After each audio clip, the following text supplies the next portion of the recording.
It's already been an incredible season. The Kansas City Chiefs have had so many close games. Replacement kickers. They played on every day of the week, but Tuesday they played the toughest schedule. They fought to get the bye. They get an incredible victory in the AFC Championship game, but now a chance to make history. You can't make this up. And you can't make up what Ticketmaster does. This time of year, especially, Ticketmaster can become your best friend. But even as I read during the game on Sunday, reading the Ticketmaster ad all year long, they become a resource for you because so many great events happen at GEHA Field at Arrowhead Stadium and throughout the Chiefs Kingdom.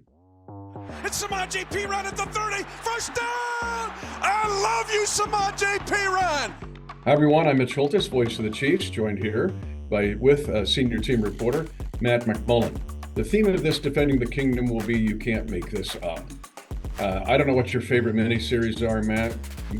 What are those you would binge on right now? If you had a choice, you can binge right now. What would it be? Well, so Ellie and I have been watching Severance lately, but it's kind of have you watched that? I have.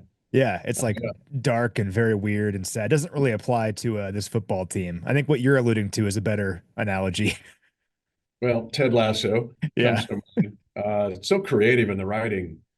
But then there's others like the trilogy. I'm really enamored with 1883 and 1923 Yellowstone. I wish I could Yeah. just do them all one by one by one. I know I'd have to be in someplace in Montana just getting food, well, ironically, getting food and water. But there have been others, right? Mad Men was incredible, I thought, way back when. And then, oh gosh, some of the others. Hell on Wheels is really underrated.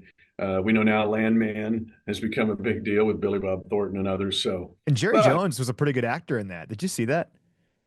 yeah, I'll just leave that at that. It was very good. He was pretty good. I felt like didn't even have to act. Like this was so real life. Yeah. It was not better than your role in the Hallmark movie, though. It was not. You were awesome. Well, hey, as you're saying that today, filming this on Tuesday, your role as a speaking security guard, kicking out David Keckner, posted today, just a few hours ago. I'm like your support man. I'm pulling away Keckner, but you had a line, and that came out today. So, I It mean, I'm was just not talking as about it. good as yours. It was not like yours. No, Yours was. It was a few good disagree. men. You get it. Heck yes, over to the Cord Red. It was that impactful with, hey Trey, come on over. Like uh, anyway, it's but this defending the kingdom is going to deal with you can't make this up.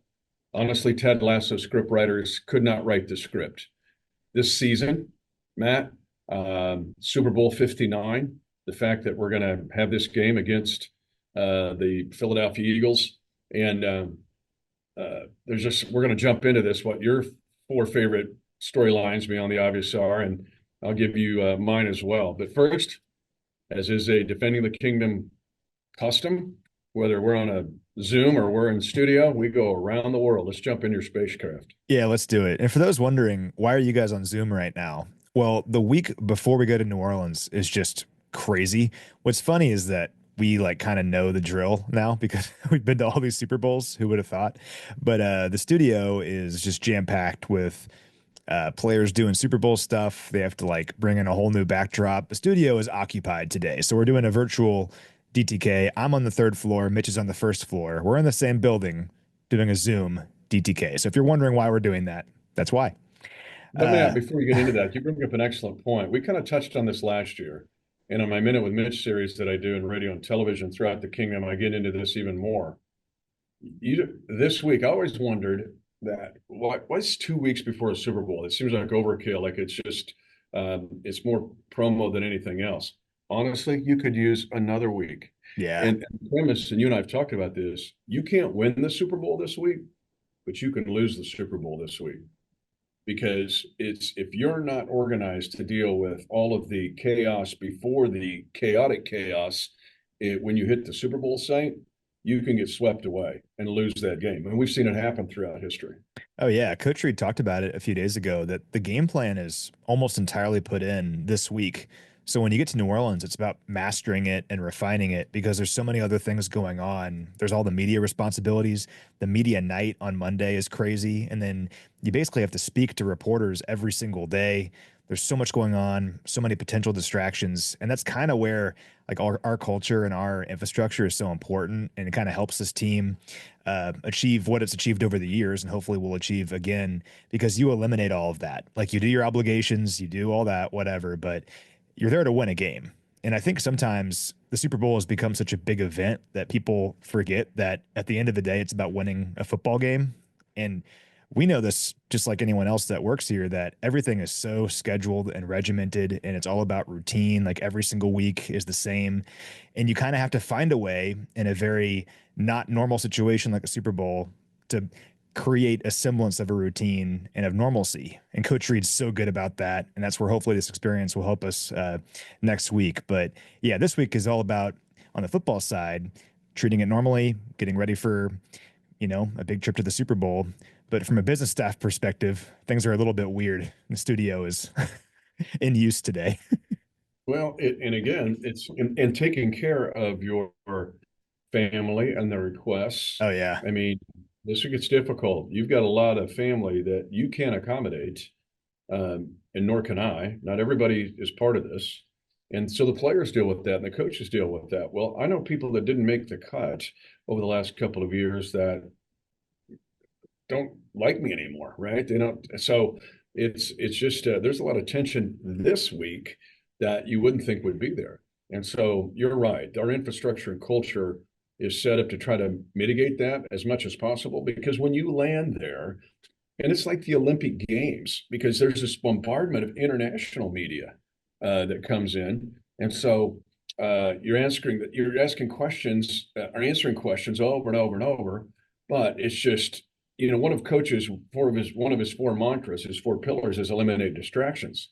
This game is nothing but a distraction, and the NFL will create some of those distractions, quite honestly. So this is tricky, and this week is tricky.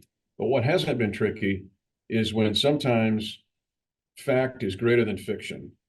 And the Kansas City Chiefs this year have been exactly that. Ted Lasso's writers are blushing. I said that on the play-by-play.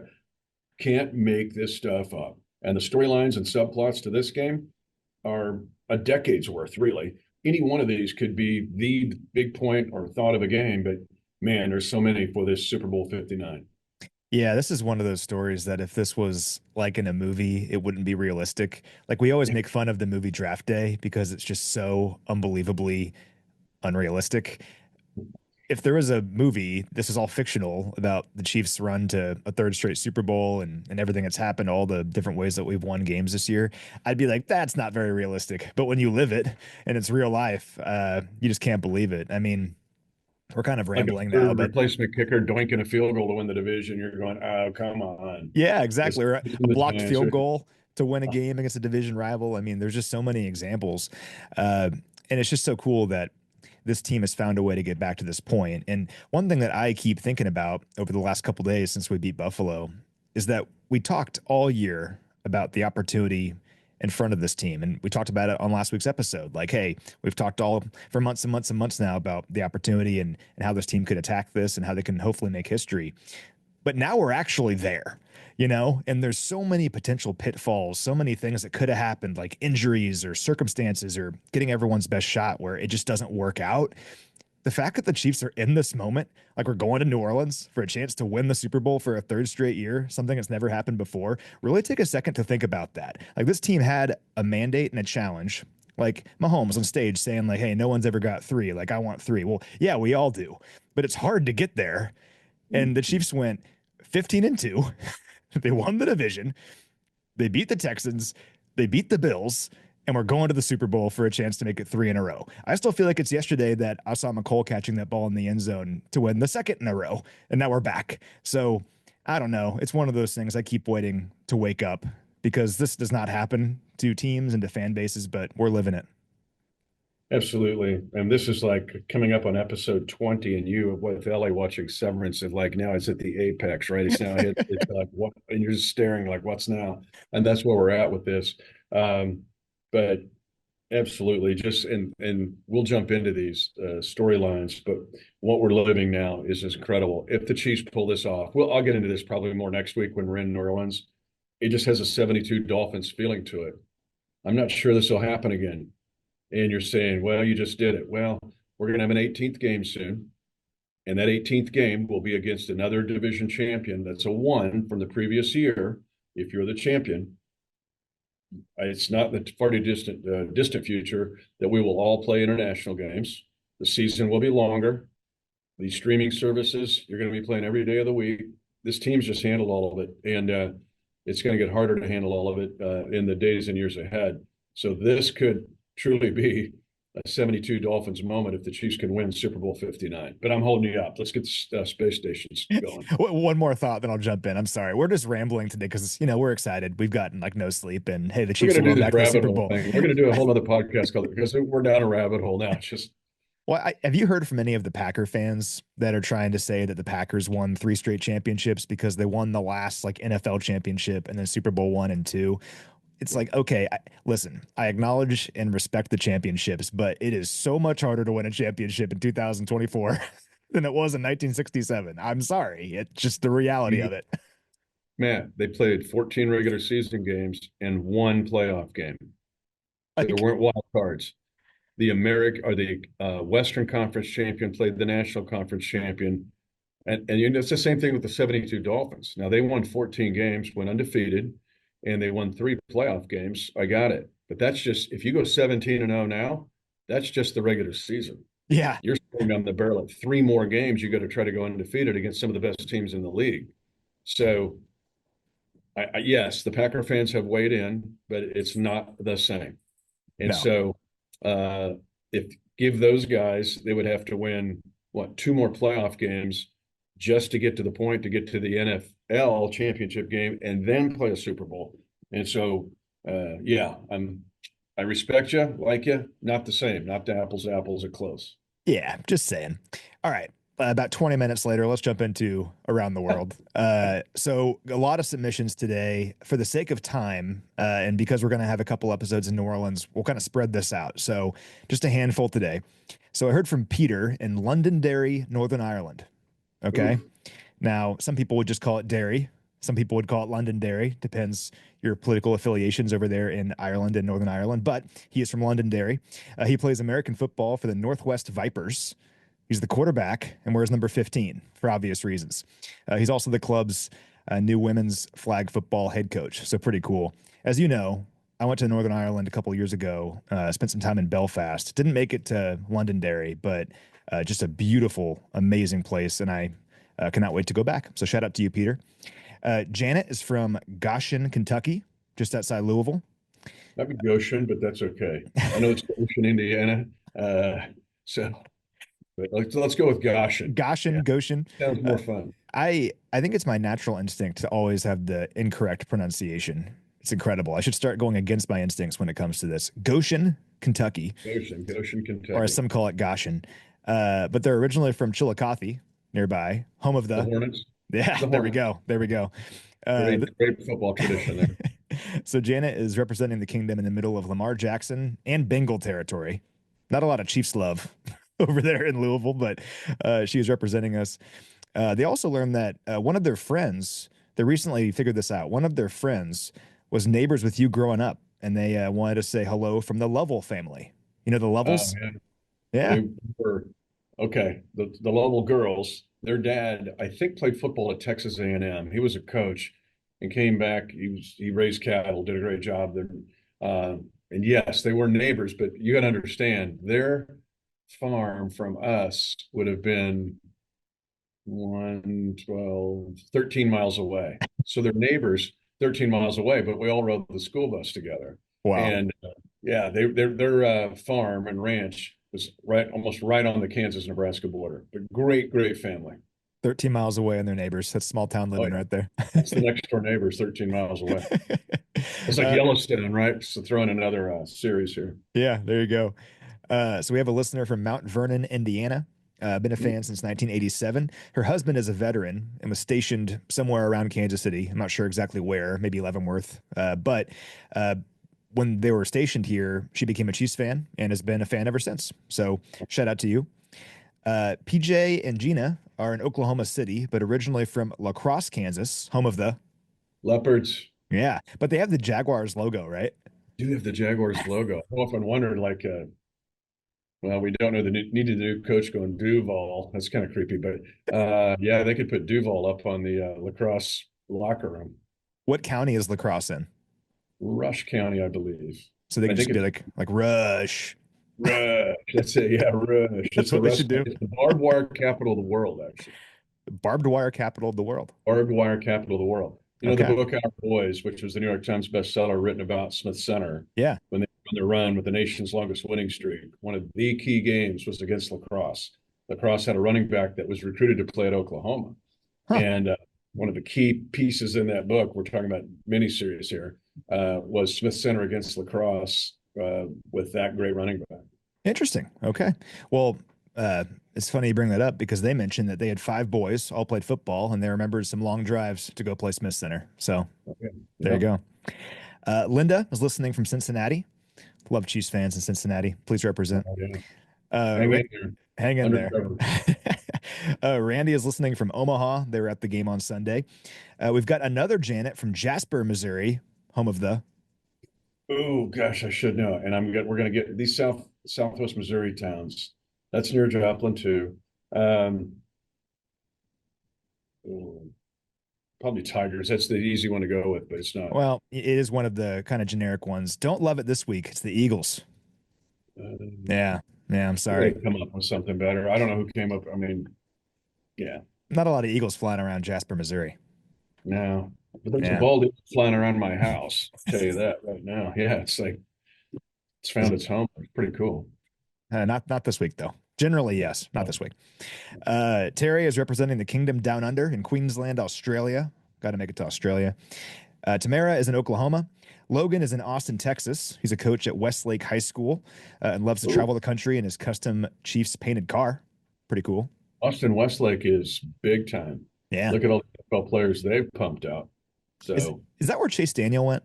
I think so. Yeah. I think he was in Westlake. Yeah. Just a machine. Then lastly, we have David from Good one. Cork, Ireland. Been a fan since 2012. This is kind of funny. So him and his friends back in 2012 they were playing Madden, and basically they did like a random team generator, and they all decided whoever they were assigned would be their team for life, and they would just follow it. It's like if you and I were doing like, European League of Professional Football or something, like, oh, I love the Stuttgart Surge. Well, he got the Chiefs. Keep in mind, it was in 2012. Okay. Not the easiest year to follow the Chiefs, but has stuck with us ever since. And now David is reaping the benefits. So shout out to you, David. That's all I got today. Well done, David. Well done. Because now your team that you got randomly selected for has a chance to make history and to get the opportunity to win back-to-back Super Bowls. We'll start there, Matt, because I think you and I will both claim this plot as the main one, as we know. And as I said, it's got a 72 Dolphins feel to it. But here we are going to New Orleans to play the Eagles for a chance to do something that's never been done, which will set the 2024 Chiefs, if they do this by themselves, in NFL history. Yeah, and we're living it. To think that the Chiefs already have made history by winning against the Bills to make it back to the Super Bowl. 9 teams have won back-to-back Super Bowls. The Chiefs are the first ever to have a chance to win 3 in a row. None of those previous 8 teams made it to this point.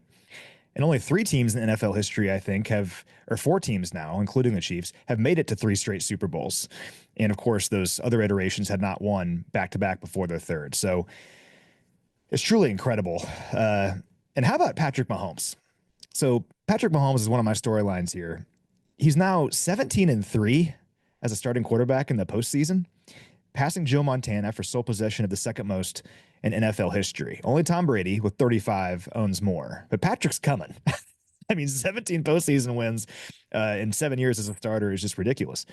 Against the Bills, he led his 6th career fourth quarter postseason comeback. That also passed Montana for the second most all time. Only Brady with 9 has more. Mahomes is also now 27-26 in his career in games in the regular and postseason that he trailed in the fourth quarter. So I'm going to say that one more time. When the Chiefs have trailed in the fourth quarter under Patrick Mahomes, they're 27-26. He has a winning record in the fourth quarter when he's trailing in his career. That's easily the best winning percentage of any quarterback in NFL history. He's the only one above 500. The next closest is Darryl LaMonica at a 386 winning percentage. Otto But Graham. look at those others, because I love this stat. Yeah. Look at where Brady is on this stat. That's stunning. Or Yeah. where Peyton Manning's at on this stat. Well, so Brady is a 372 winning percentage. Montana is 384. Mahomes is above 500. He has a winning record when the Chiefs are losing in the fourth quarter. I mean, it's just crazy. And that's because the games were always close. So he always has an opportunity to go down and win it. But it's nuts. Hopefully, we're winning the entire Super Bowl and don't need another fourth quarter comeback. But he is the best of all time at doing that. And lastly, I could go for like 3 hours on all these Mahomes stats, but this is one of my And against favorites. the Eagles, I don't want to fire them up, but his comeback, trailing by what, 10 or more at halftime, uh, it's 2-27. The other one was in Super Bowls. If you're trailing by 10 or more at halftime, the teams were 2-27. Super Bowl 57 was one of those against the Eagles. The other one was the great comeback by Brady against Atlanta. Okay. I mean, just incredible. And trailed by 10 points in all three of his Super Bowl wins. No problem. Came back. He's about to start his fifth Super Bowl. Okay. The only other quarterbacks in NFL history to start 5 Super Bowls, Tom Brady, obviously, he started 10, and John Elway started 5. But here's what's cool about it. So Brady was 34 when he started his 5th Super Bowl. I think people kind of forget there was a long gap for Brady. He won the first 3, and then there was a long gap before he won again. An 11 season gap, Matt. That's 11 seasons, 04 to 14. He really had 2 great stages of his career, right? And we look back on it like it all kind of happened boom, boom, boom. But there was a long gap. He was 34 when he started his 5th Super Bowl. Elway was 38 when he started Super Bowl number 5. Mahomes is 29, okay? Mahomes has been a starter for 7 years, and he's starting his 5th Super Bowl before he turns 30. We have never seen something like this in NFL history. It's never happened before, not even Brady. And that's the point I'm trying to make, that no player has ever ripped off this kind of immediate success in the history of the NFL, and we're living it. So amazing. So I'm counting on my fingers. 9 years he went without winning a Super Bowl. And he had the one undefeated season that Spags beat him. But still, almost a decade where he went without a Super Bowl victory when he had the 3 big gap, 3 with the Patriots, and then beating us in Super Bowl 55. One of my 4, because we were saying we're going to pick 4 each here of our storylines that would Ted Lasso's writers would be cranking it out, would be also involving Pat. The fact that he now has 288 consecutive passing attempts without an interception. That is the longest of any streak of a quarterback entering a Super Bowl. And if you go back and look, this is where I said the D-Hop demarcation line. He started out, Pat did this year, with 6 TD passes and 8 interceptions. That's where I think the narrative started. But that's where the narrative ended. Like, they don't look at what's happened. And even since D-Hop came in, the fact that he now has 21 touchdowns and only 3 picks. But the fact that he has already set history since week 11, that last kind of desperate interception against the Bills in Buffalo, he hasn't thrown one since. That's the longest streak going into any Super Bowl by any quarterback without a pick. So I've got a Patrick one too. So I'll take the next one, and it'll be, and this is the most obvious one of all of them, but it does a little more dive into this because it's Andy versus the Eagles. You can't make this up. Ted Lasso's writers could not have written this, where Andy, the only coach who's been the winningest coach for 2 different franchises with the Eagles and Chiefs, but also to have over 100 wins with both franchises. But one thing I like about this will make the Eagles fans mad. He was 14 years with Philadelphia, and with Philadelphia, he had 130 wins, and he was 10-9 in the playoffs. He had 10 wins in Philly. In Kansas City, in 2 years less, he has 13 more wins, 143 in the regular season. And of course, his playoff record now overall is 28 playoff wins, just 3 behind. But he's got Bill Belichick, but he has 18 playoff wins in Kansas City. He had the one in 2015 before Patrick started his role. So, yes, 14 years with the Eagles were awesome. But his 12 years with Kansas City has actually surpassed that. But here he is meeting them again for the second time in 3 years in a Super Bowl with the team that he basically turned around as well. Now, he didn't win the big game. He was close. And I remember the day he ended his 14 years there. It was just kind of a sad day. I'm thinking, man, this guy's left such a footprint, but can we get him? We got him. He's left 2 feet here in Kansas City. So it's just been awesome to see the way Andy, who needed also, he and Tammy needed to replant their life. They'd gone through a very difficult 2012 season like we had, and of course lost their son, Garrett. But Andy had to look, where am I going to go next? Where am I going to go? And he found potting soil here in the Chiefs Kingdom, and he has developed the biggest, best crop ever. And now has a chance to make all-time NFL history. So that's an obvious storyline, but that's my second one. One, it's a great one. I think what's kind of interesting about that is in 50 years, Coach Reid will be remembered as the Chiefs head coach. And if I told you that back in 2013, you'd be like, I mean, he had this amazing run with the Eagles, and that's true. And incredible success with Philadelphia. And football historians will always remember that.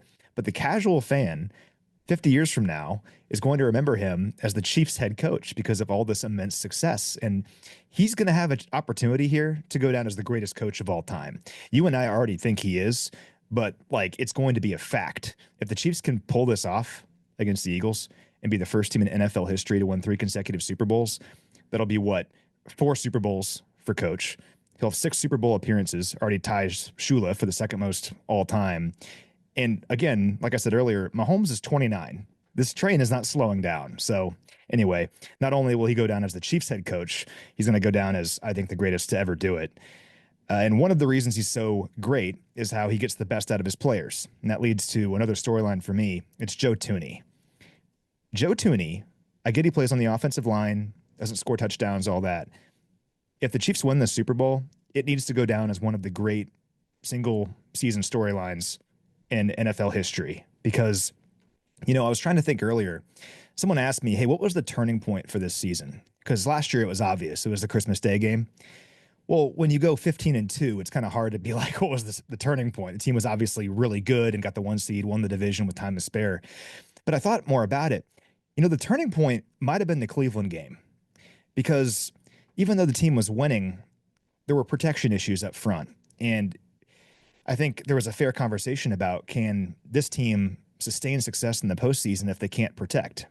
And putting Joe Thuney out at left tackle was a bit of a gamble. He had done it some, as we talked about before, but he's an all-pro guard. He hadn't played week after week at left tackle, really since, college? But Coach Reid puts him out there against Cleveland, Houston twice, Pittsburgh, and Buffalo. We're talking about some of the best pass rushes, best defensive lines, best overall pass rushers in the league. Guys like Myles Garrett, Danielle Hunter, Will Anderson, TJ Watt, Greg Rousseau, Von Miller. Really, really, really good edge rushers. And all Joe has done, specifically over his last 3 games, so against Pittsburgh, Houston, and Buffalo, 2 of those being playoff games, and the Pittsburgh game being a quasi-playoff game because that locked up the 1 seed, he's allowed a total of 3 pressures on 115 pass blocking snaps. That's crazy. Those are like full-time best tackle in the NFL kind of numbers. And for Joe to be doing this is nothing short of remarkable. It's a testament to who he is as a player, his technique, his reliance on what he's learned over the years, and his ability to take on that challenge. It is not easy. It's not as simple as, hey, you're a really good guard, you can bounce out and play tackle. It's really hard. There's a reason most guys can't do it. For him to not only accept that challenge, but to thrive, to excel, and to allow this offense to look the best it's looked all year long in the biggest moments is really cool. So hopefully the Chiefs pull this thing off in a couple weeks, and we're going to talk all about Mahomes and Kelsey and Chris Jones and Coach Reid, deservingly so. But I do not want Joe Thuney to be lost in the narrative of all this, because I think if we win the Super Bowl, Joe is a huge reason why. Yeah, and that's it's an excellent choice by you. And again, a subplot, if you had a Ted Lasso episode, it would be Joe, who was a story, the fact that he was the only NFL player to play in Super Bowls his first 3 years. Remember, he played in the loss to the Eagles with the Patriots, then the victory over the Rams, and he came here. I get those years right. But anyway, the fact that Joe then moves out to left tackle, premium position, and has played against this all-star cast and has done so well, that's an excellent choice. My third one is Kareem's second chance. If we were watching a anthology series here, and all of a sudden the premier back, the rookie back of the year, basically in 2017, just took the world by storm. Toledo, and became an awesome player, great for this offense, just perfect. And then be dismissed from the team in 2018 before all of this hoopla started. The Chiefs only had the one playoff victory, the wild card win over in 15, going all the way back to 1993. Beat the Colts in 18. Kareem wasn't here. Kareem Hunt dismissed from the team, and for good reason. We all know that. But he kept his career going, trying to turn his life around in Cleveland. And then to get the chance to come back. First of all, Brett Veach has done his best job yet. Maybe the 22 draft class would be one you could argue against it. But for him to add DeAndre Hopkins, Samaje Perine, people have seen the reels of me saying I love Samaje Perine. You know, it's so good. I love you, Samaje Perine. but Kareem Hunt's story, the Chiefs wouldn't be here without Kareem Hunt. And the fact that when you dive into a guy that had never won a divisional playoff game, he had watched from behind back. His Patrick was in his draft class, so he's watching all this happen. He and I had two good visits about that, and one was public, one was private. But he was not jealous. It'd be easy to be jealous and go, "Man, I missed out on that," or to feel he felt remorseful. But there was always hope with Kareem. The hope that maybe, just maybe, there's an infinitesimal chance that I'll get a chance to do it with those guys. And here he is, a perfect plot for some series. It is the prodigal son coming home, essentially, but who has saved this team in many cases to give them short yardage runner with a burst, give favorable down and distance, be a red zone machine. Here's what people may not realize. He has played in 6 playoff games, counting his time with Cleveland. Kareem Hunt has 8 playoff touchdowns in 6 games. He has 7 rushing touchdowns. He was really productive with the Browns in the postseason before with us. And keep in mind, he played 1 game in 17 in the playoffs for us. That's it. And so the fact that he has been so good in the playoffs is a Damian Williams redo, the run to immortality in Super Bowl 54. But even more so, Kareem has taken this up a notch ahead of Damian Williams. And now he's got a chance, but his chance gave us a chance. And it's like Andy Reid. Andy Reid needed another place to go. Andy Reid's second chance gave us this immense chance. And so there's a plot within a plot here, but to me, it's really intriguing. And if Kareem Hunt can win this Super Bowl and help the Chiefs make history, then he'll become one of the great stories within a story of this team. You see him walking around on the field after the trophy presentation, like long after people had cleared out, he was still just kind of wandering around. There's an element that you can tell that he just can't believe that this is real. I mean, you look back to 2017, led the league in rushing. He was going to be the next big thing, and the Chiefs were going to be the next big thing, and he was going to be right in the middle of it. Obviously didn't work out that way, but now for him to be back all these years later, contributing, helping the Chiefs get to the Super Bowl, I mean, it's such a cool story. And you're right, we wouldn't be here without him. He led this team in scrimmage yards this season, and when we lost Pacheco after week 2, that was concerning, right? Because you lose your bell cow. What are you going to do? I mean, you can't just put all of the weight on the passing game, particularly after Rashid got hurt. Well, Kareem comes in and saves this team and kind of changed how we approach things offensively. And you could just tell the way that he was running against Buffalo, he's not wasting his opportunity. Speaking of guys who came back, kind of on a smaller scale, but similar idea, Jalen Watson is a storyline for me. And Jalen is an interesting one because we lose him in week 7, and he was having an awesome year up until that point. And I think you and I are in agreement here. We didn't think he was coming back this season. Like, I know there was like some chatter out there that, oh, maybe he's coming back. You and I were like, nah, I don't think he's coming back. It just doesn't seem realistic. You can't count on that. Well, it's a credit to him and probably some luck as well that he's back now, and he's not just like on the roster. He's contributing. Look at what he did against Buffalo. He was on the field for 30 coverage snaps. He was targeted 3 times and allowed 2 catches for 9 yards. I mean, that's a big, big deal against the number 2 scoring offense in the NFL and Josh Allen. He was awesome. And you throw a player like that back into this defense, it just changes everything because it allows Spags to truly go into his bag of tricks. Think about that final incredible play on 4th down. Well, you can't do exotic blitzes like that if you don't have confidence in your corners to cover man on man on an island on the back end. Those guys aren't getting much help. With Watson, you can count on him to go out there and to handle his assignment. He's big, he's long, he can cover receivers like A.J. Brown, who have a size advantage over smaller players. It's just a big, big deal having Jalen back. And I loved seeing him not just back, but making an impact like he did against the Bills. I'm with you all the way. The other thing it did is it put guys, whether it's Najee Johnson or Joshua Williams or Christian Roland Wallace, and it's your Spags bag of tricks. Now all of a sudden, Spags can put those guys in roles. I'm not playing a rook in a bishop's role. I'm Yeah. not playing a bishop in a queen's role if we're playing chess. I have all my pieces in the area they need to be with their strength set, their what their strengths are, and it allows Spags that. So it's a full complement of dudes, and I like that one. Was that all you had? Because I'm going to close it out with this one, unless you got another one. I have one more that I'll hit on real quick. Go for it. You go for it, and I'll close it out with this one. You Yeah. can go ahead. Well, it's other side of the ball. It's Xavier Worthy. And for those that listen on a weekly basis, we've kind of talked about Xavier like every week for a while now, and deservingly so. Xavier Worthy, as a rookie, just had his best game as a pro against Buffalo.